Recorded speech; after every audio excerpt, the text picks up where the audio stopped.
Баршаңызға ассалаумағалейкум достар. Бүгін осындай 3-4 тамақты бір мезетте дайындап жасайтын боламыз. Өте дәмді болып шығады. Міндетті түрде көріңіздер. Ол үшін суымызға етімізді салып, жақсылап қайнатып аламыз. Яғни мантаваркамызге қайнағаннан кейін көбігін тазалап, ішіне бір помидор мен бір пиязымызды салатын боламыз. Дәмін кіргізу үшін. Ендігі кезекте картопымызды осылай ірі етіп турап аламыз. Алдын ала аршып, тазартып алдым. Жай пышақпен турасаңыздар да болады. Мен осылай әсемдік үшін осындай пышақпен турап шықтым. Сәбізімізді де домалақ етіп ірілеп турап аламыз.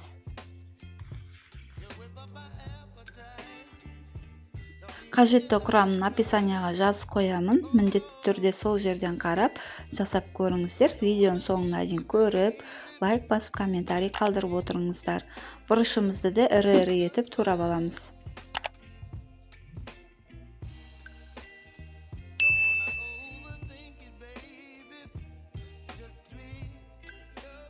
Пиязымызды да турап аламыз.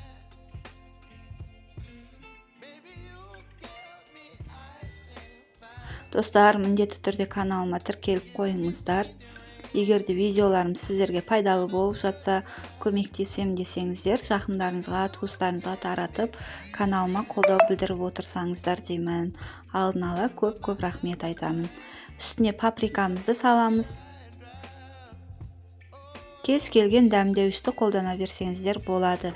Үйдегі бар дәмдеуіштерді. Осылай базиликтен салдым, кептірілген қара бұрыш, тұзын саламыз.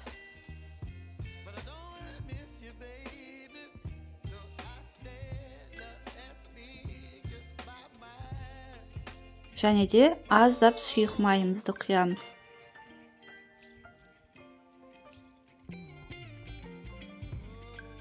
Осыны жақсылап тұрып араластыратын боламыз. Араласқаннан кейін жаңағы мантаваркамыздың бір табағына салып шығамыз. Бұл осымен біздің екінші тамағымыз. Мантаваркамызға қойып қоямыз. Ендігі кезекте голубцыйымызды жасайтын боламыз.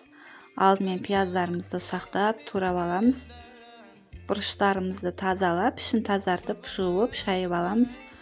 Және де фаршымызға, яғни тартылған етке тұзымызды сеуіп аламыз. Дәміне қарай.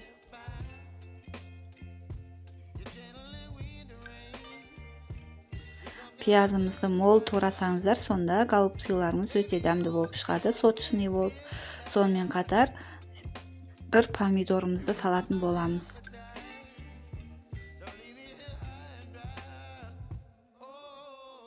Помидорды міндетті түрде салып жасап көріңіздер. Өте дәмді, ерекше болады.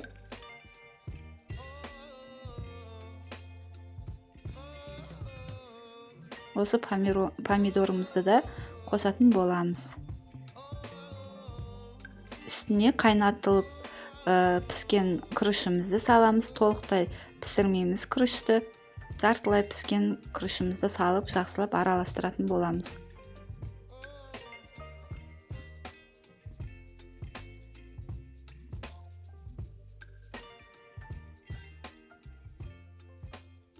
Бізде толық араласты. Араласқаннан кейін бұрышымыздың ішіне салып, голубцыйымызды дайындайтын боламыз.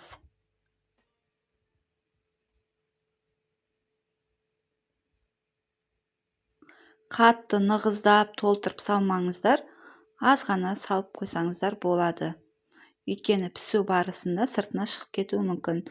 Голубцыйымызды да осылай мантаварканың екінші бөлігіне, үшінші бөлігіне қалған фаршымызды тептелей ретінде салып, 45 минутта қайнатып аламыз. Етімізді бетіне турап осылай береміз.